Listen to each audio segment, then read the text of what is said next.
네, 안녕하세요. 최준현입니다. 오늘은 요즘에 제일 큰 이슈를 장악하고 있는 나라 베네수엘라와 관련된, 그중에서도 왜 트럼프가 베네수엘라를 쳤나 기타 등등과 관련돼서 맨날 나오는 석유 이야기를 좀 해보려고 합니다. 베네수엘라 그러면 유명한 게 두 가지죠. 미녀와 석유의 나라다, 뭐 이런 이야기가 있습니다만, 잘 아시는 것처럼 베네수엘라의 석유와 관련돼서는 여러 가지 잘 알려진 것도 있고 좀 오해도 있고 기타 등등해서 오늘 한번 준비를 해봤습니다. 일단 베네수엘라는 세계에서 가장 많은 원유를 보유하고 있는 그러한 나라입니다. 땅속에 가장 많은 원유가 있다라고 알려진 나라죠. 화면 한번 보시죠. 지금 전 세계 주요 산유국들이 가지고 있는 확인된 매장량의 숫자입니다. 베네수엘라 그러면은 303 빌리언이죠. 그러니까 3,030억 배럴이 지금 있습니다. 그럼 우리가 잘 알고 있는 사우디아라비아 얼마냐? 사우디아라비아 같은 경우가 2,670억 배럴 정도 됩니다. 그리고 캐나다가 이제 1,590억 배럴. 그리고 미국이 810억, 그다음에 러시아가 800억, 뭐 이런 정도 됩니다.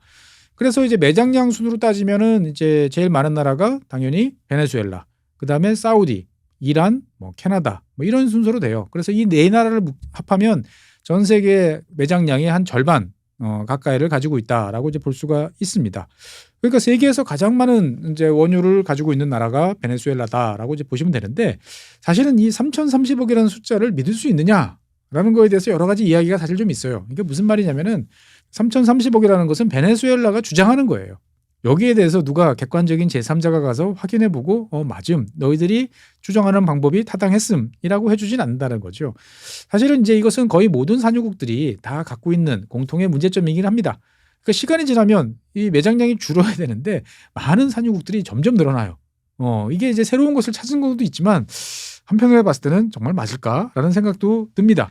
하지만 어떻든 간에 베네수엘라가 이제 세계에서 가장 많은 원유를 보유하고 있는 장한 탑티어의 나라라는 점은 분명합니다. 더 놀라운 점은 뭐냐? 이 3,030억이라고 하는 어마무시한 양의 이 매장량은 컨벤셔널입니다. 그러니까 우리가 일상적으로 보는 시커멓고 이렇게 좀 끈적끈적하고 흐르는 그 액체 상태의 원유를 기준으로 해서 만든 것이 이제 3,030억이다라는 거죠. 베네수엘라는 이거보다 훨씬 많은 양의 원유가 또 있어요. 이게 무슨 말이냐? 예전에 캐나다에서 이야기해드린 것처럼 이제 원유가 뭐 모래랑 이렇게 같이 있는 경우 그런 것도 있죠. 그다음에 뭐 아주 끈적거리는 역청이라든지 뭐 초중질류, 무거울 중자를 쓰는 뭐 이런 식의 여러 가지 형태의 사실 원유들이 지구상에는 많이 분포를 하고 있습니다. 그래서 이런 것들을 통칭해가지고 이제 비전통형, 그러니까 넌 컨벤셔널이라고 부르는데, 이 비전통 원유를 다 합해 보면은 한 1조 2천억 배럴 정도 됩니다. 베네수엘라 한 나라에서만. 그러니까 정말 지구상에서 제일 최후까지 뭔가 이 탄화수소와 관련된 것이 있을 나라가 베네수엘라다라는 생각이 드는 것은 당연합니다. 더 놀라운 점은 이 1조 2천억 배럴 정도 되는 비전통 원유 중에서 한 2,600억 배럴 정도는 현재의 기술로도 꺼내서 사용할 수가 있어요. 그러면은 아까 컨벤셔널한 전통적인 원유가 3천억 배럴 정도 되니까 5,600억 배럴 정도를 가지고 있는 나라다라고 이제 볼 수가 있습니다. 그런데 이 베네수엘라의 이제 원유를 보고 있으면 지금 화면을 보시는 것처럼 통계는 좀 다르지만 어쨌든 간에 이런 식의 이제 넌 컨벤셔널한 그러한 원유가 상당히 많다 정도로 이제 보시면 되는데, 이 베네수엘라의 원유의 가장 큰 단점은 뭐냐? 상당히 걸쭉해요. 그러니까 뻑뻑하다 수준을 넘어서 거의 뭐 비누 수준이다? 그냥 안 흐른다라고 이제 볼 수가 있겠습니다. 그러니까 저 밑에서 이런 것들을 끄집어내려면, 베네수엘라의 원유를 끄집어내려면 뭐 고압의 증기, 고압 고온의 증기를 집어넣어서 이것을 희석시키든지, 아니면 거기다가 이제 가벼울 경자를 쓰는 경질류를 집어넣어서 섞어가지고 희석시켜서 뽑아내든지 하는 문제들이 좀 있습니다. 당연히 이걸 파이프라인으로 옮길 때도 그냥 파이프라인에 집어넣으면 다 굳어서 파이프라인이 막힙니다. 그럼 어떻게 해야 되죠?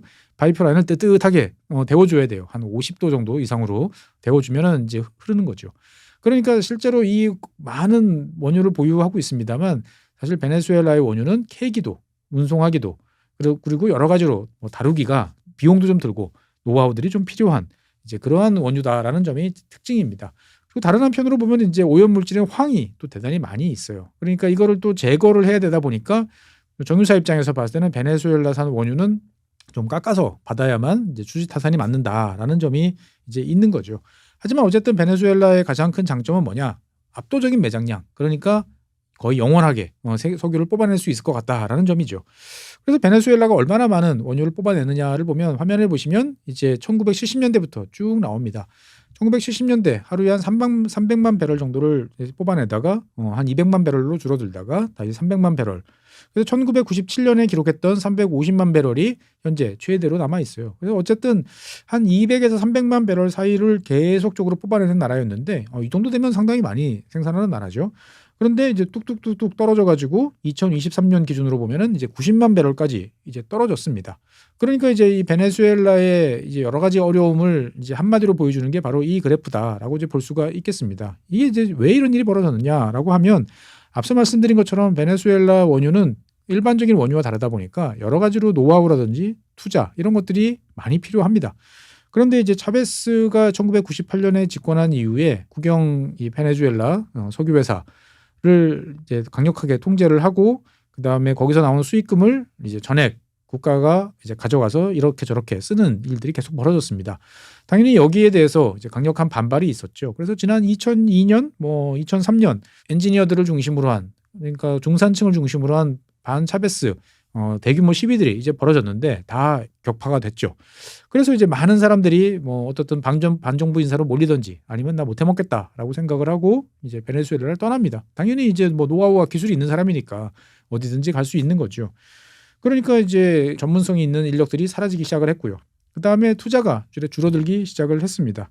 그리고 이제 다른 한편으로 보면은 차베스가 이제 그렇게 뽑아들인 그렇게 판매한 원유 판매 수익을 가지고 원유 산업에 재투자를 하지 않고 전부 다 다른 나라를 지원한다든지 아니면 국내 극빈층을 구제하는 이런 쪽에 비용을 지출을 늘리면서 석유 산업이 그냥 일방적으로 쪽쪽 빨대 빨려든 이제 그러한 상황이 됐던 거죠.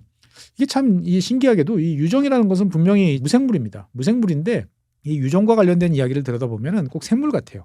그러니까 사람들이 이렇게 잘 돌봐주고 잘 관리해주고 아프면 거기에 뭔가 문제가 생기면 이걸 극복하기 위해서는 여러 가지 조치를 취해주고 그러면 생각보다 훨씬 오랫동안 원유가 생산이 되지만 그렇지 않고 단기간에 너무 많이 뿜다든지 관리를 제대로 하지 않으면 말라버리는 더 이상 원유가 나오지 않는 그런 일들이 벌어지는 게 이 유전입니다.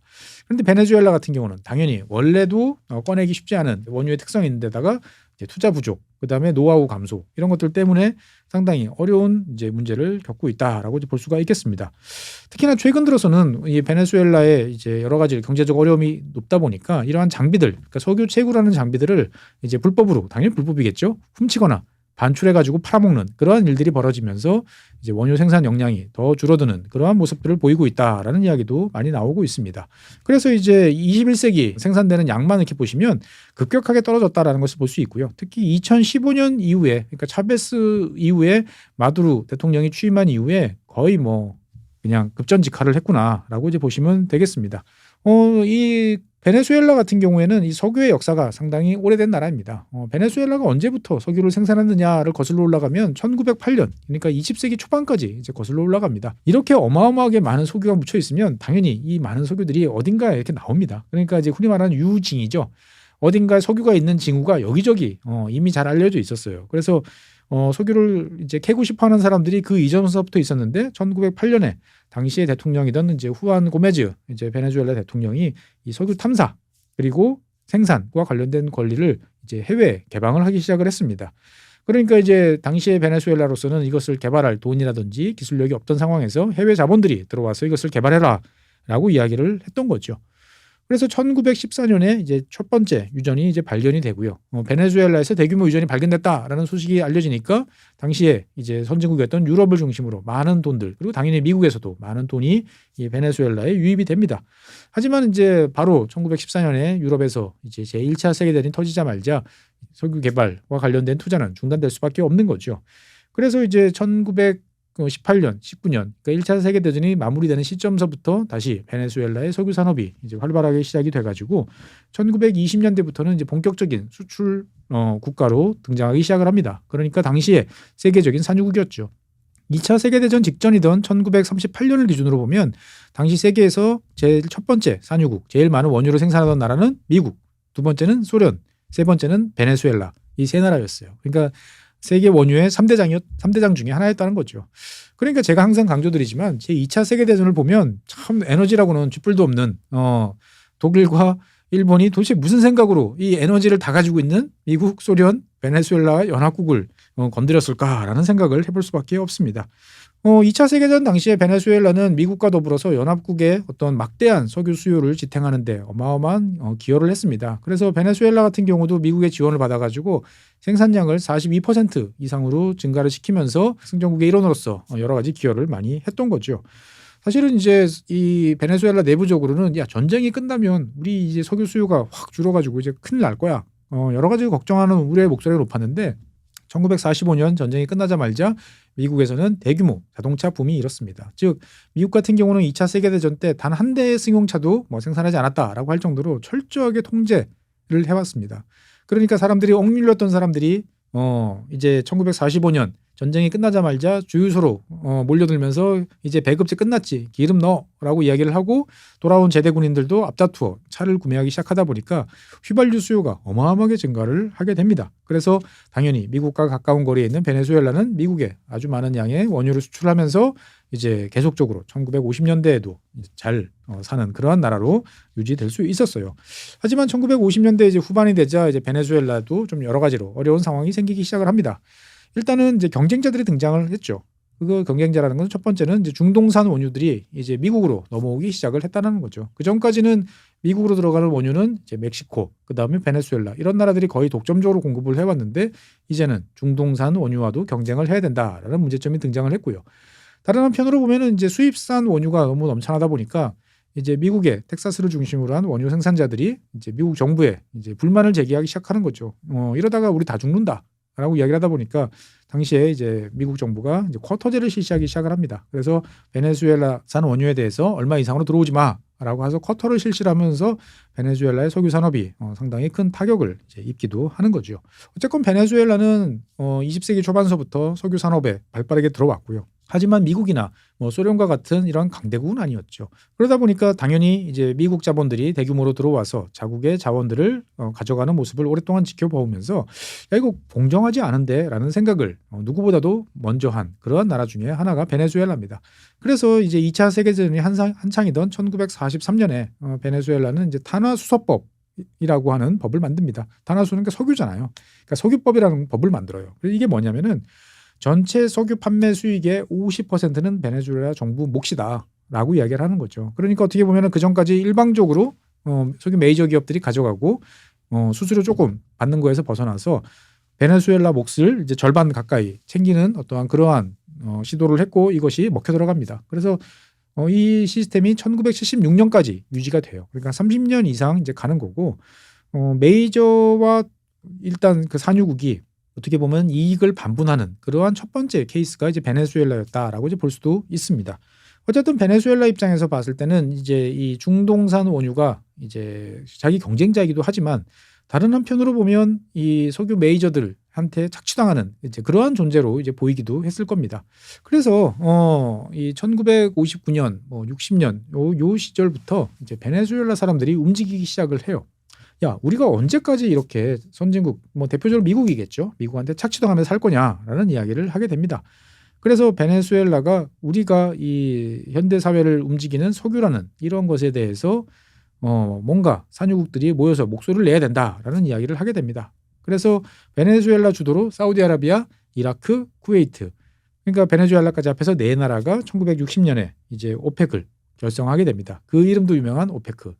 이게 중동 국가 주도라기보다는 사실 베네수엘라가 쿡쿡 찔러가지고 만들어진 기구다라는 것이 상당히 아이러니한 거죠.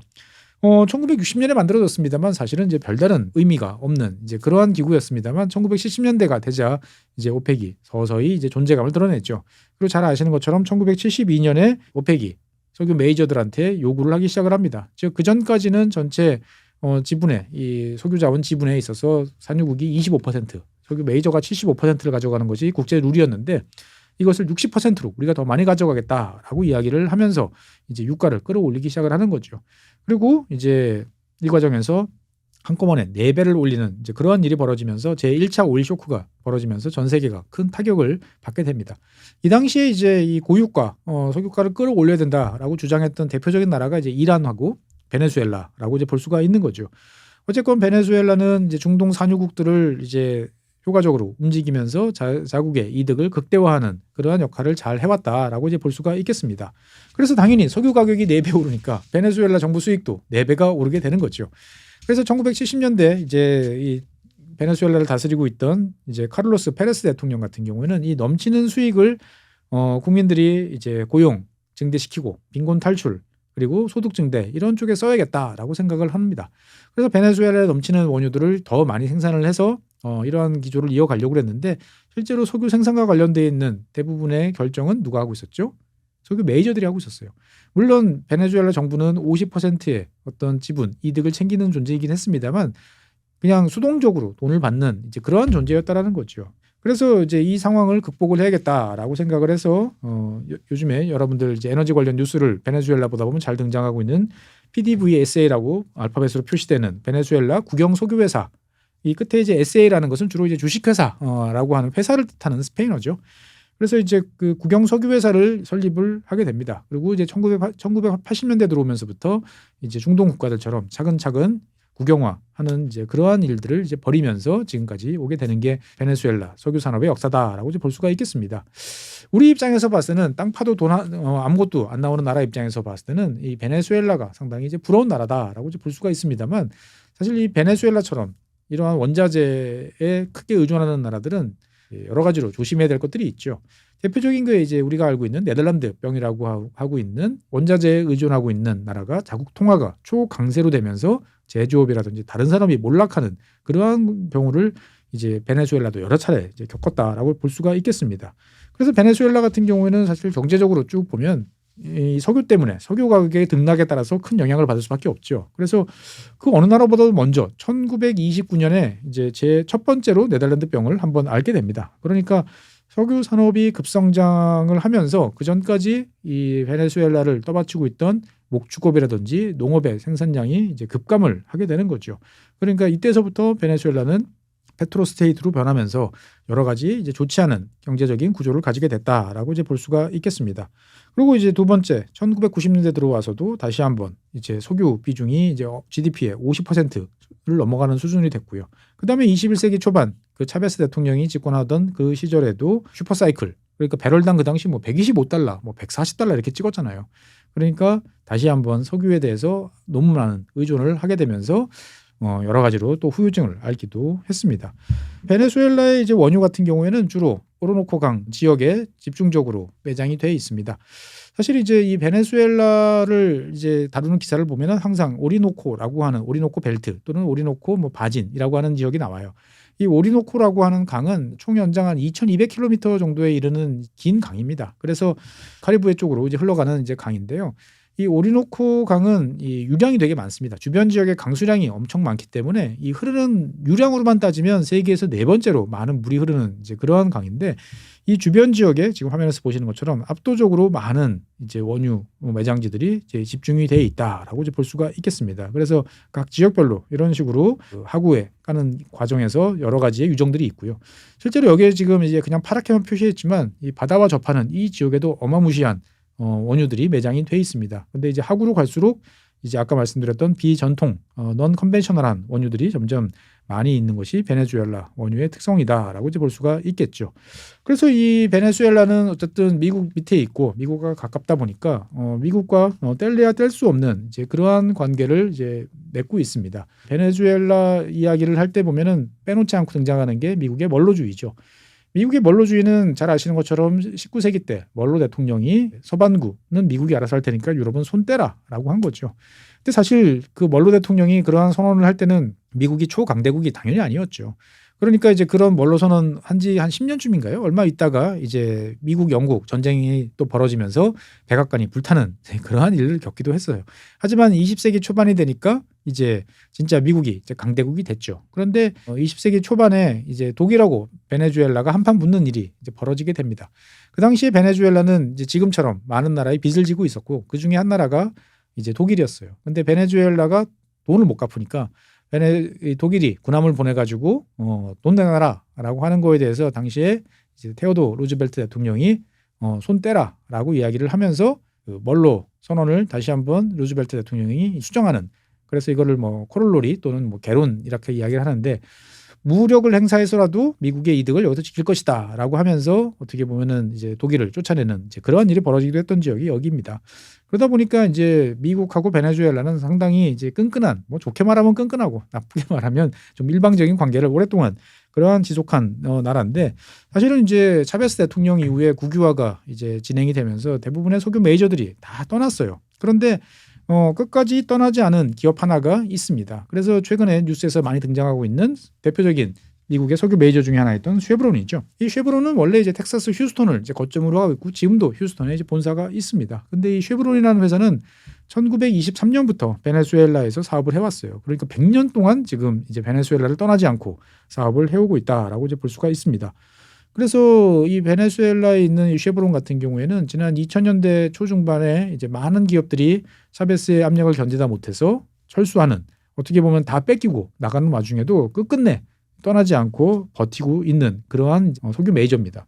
그래서 현재 이제 총 5개의 육상 그리고 해상 플랜트를 이제 운영을 하고 있는데, 어쨌든 미국 메이저가 직접 관리를 하다 보니까 다른 지역에 비해서는 그래도 생산량이 유지가 되고 있겠죠. 그래서 현재 베네수엘라가 하루에 100만 배럴이 생산이 안 되는데 그중에 한 25%를 이 쉐브론이 담당을 하고 있다라고 보시면 되겠습니다. 그래서 미국은 지금 베네수엘라 원유에 대해서 강력한 제재를 이제 가하고 있습니다만, 당연히 쉐브론이 생산하는 원유에 대해서는 제재에서 빠지게 되는 거죠.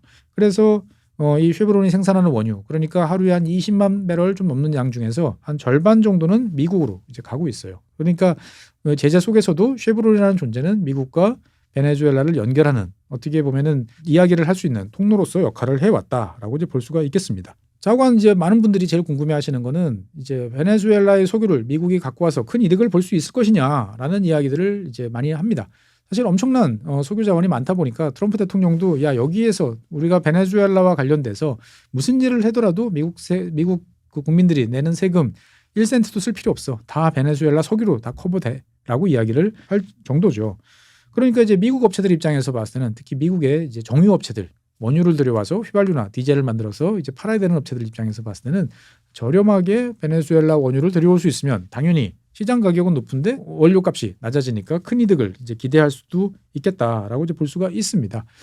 하지만 문제는 뭐냐? 이 베네수엘라 상황이 지금 원체 안 좋다라는 거죠. 그러니까 지난 시간에도 말씀드렸습니다만 이 쉐브론 추산으로 보면 현재 베네수엘라에서 생산하고 있는 이 자국이 한 20만 배럴, 25만 배럴 정도 생산하고 있는데, 이거를 50만 배럴 더 추가하려고 그러면 투자 금액이 한 100억 달러는 충분히 들어간다라고 보는 거죠. 그러니까 어마어마한 돈을 투자를 해서 한 2, 3년 동안 많은 노력을 이제 해야 되는데, 이게 과연 그럴 필요가 있냐라는 생각이 나오는 거죠. 사실 전 세계적으로 지금이 2000년대 초반처럼 석유가 모자른 이제 그러한 시대가 아닙니다. 석유가 넘쳐나는 그러한 시대예요. 그래서 2026년 유가 전망 이런 걸 보면 그 어디도 석유 가격은 배럴당 60달러 중반대에서 왔다 갔다 할 것이다라고 이야기를 합니다. 심지어 이제 50달러까지 떨어지겠다라고 이야기를 하고 있는 적도 많아요. 그러니까 석유가 넘쳐나는 상황인데 여기서 베네수엘라에 대규모 투자를 해서 원유 가격을 원유를 더 많이 생산해서 더 가격을 끌어내리는 것을 메이저 기업들이 할 필요가 있겠는가라고 생각해 보면 글쎄라는 생각이 좀 듭니다.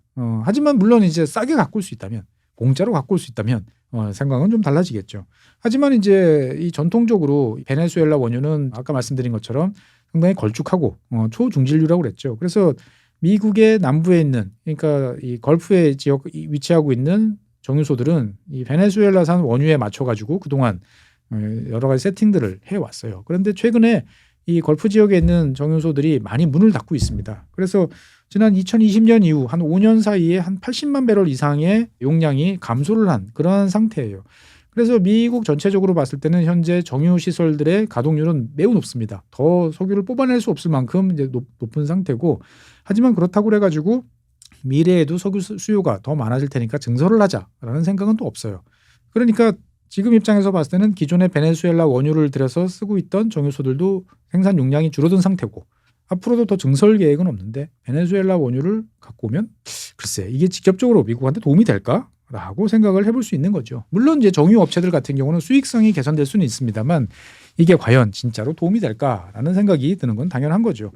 어쨌든 미국 입장에서 봤을 때는 지금 방금 말씀드렸던 이런 쉐브론과 같은 석유 메이저 기업들의 이익을 보장해 주면서 미국의 이익을 챙겨오는 그러한 구조를 지금 생각을 하고 있습니다.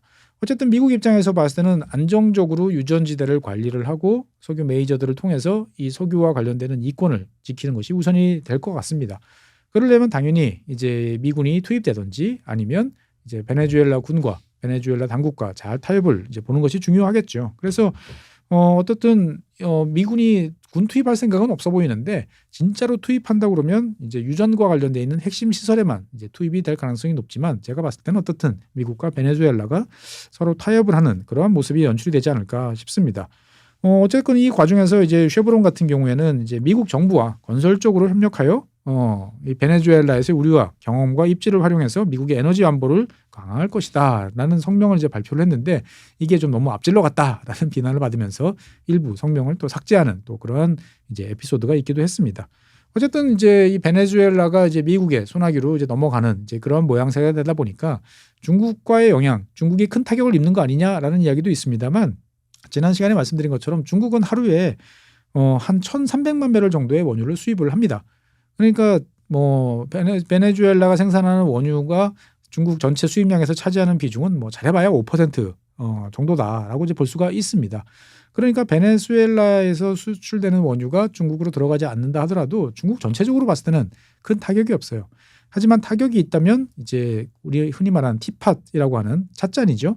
그러니까 조그마한 소규모, 중소규모 이제 정유소들이 꽤 있습니다. 산둥성 주변에 많이 있는데 여기는 이제 국영이 아니에요. 그러니까 민영인데 이 업체들은 주로 이제 제재받는 이란산, 러시아산, 베네수엘라산 이런 것들을 가지고 와서 저렴한 가격으로 이제 석유 제품을 만들어서 수출하면서 이제 이익을 챙겨왔는데 이 업체들은 이제 타격이 좀 있을 수 있겠습니다만 중국 전체적으로 봤을 때 이 베네수엘라산 원유와 관련된 석유와 관련된 타격은 크지 않을 것이고 당연히 베네수엘라 입장에서 봤을 때는 중국한테 지금 빚진 돈이 많기 때문에 계속적으로 석유로 갚아야 돼요. 그러니까 아마 중국 입장에서 봤을 때는 석유와 관련돼서 베네수엘라로부터 받을 영향은 거의 없다라고 저는 생각을 합니다.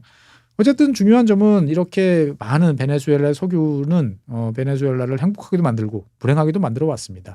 미국 입장에서 봤을 때는 과거 이라크, 리비아 이런 데 개입을 했다가 그냥 엉망진창 판만 만들고 겨우 몸만 빠져나온 이제 그러한 상황이었죠. 과연 베네수엘라에서 이제 그러한 실수를 하지 않고 멋들어지게 잘 관리 운영해서 베네수엘라도 미국도 서로 득을 볼 수 있겠는가라는 점에 대해서 여러 가지로 이제 의문이 제기되고 있는 상황입니다. 참고로 말씀드리면 벌써 이라크 전쟁이 일어난 지가 몇십 년이에요. 20년이 훌쩍 넘었잖아요. 그런데도 아직도 이라크 같은 경우에도 전쟁이 일어나기 전에 생산량을 회복하지 못한 상태고 리비아는 뭐 당연히 그런 상태죠. 그러니까 미국 입장에서 봤을 때는 어떻든 베네수엘라가 내전에 빠지지 않고 안정적으로 잘 미국과 타협을 하는 그러한 모양새를 연출하면서 미국 자본이 투입이 되고 여기서 많은 이득이 발생하는 모습을 챙겨봐야 될 텐데 글쎄요. 과연 미국이 이런 걸 잘할 수 있을까? 라는 생각이 좀 듭니다.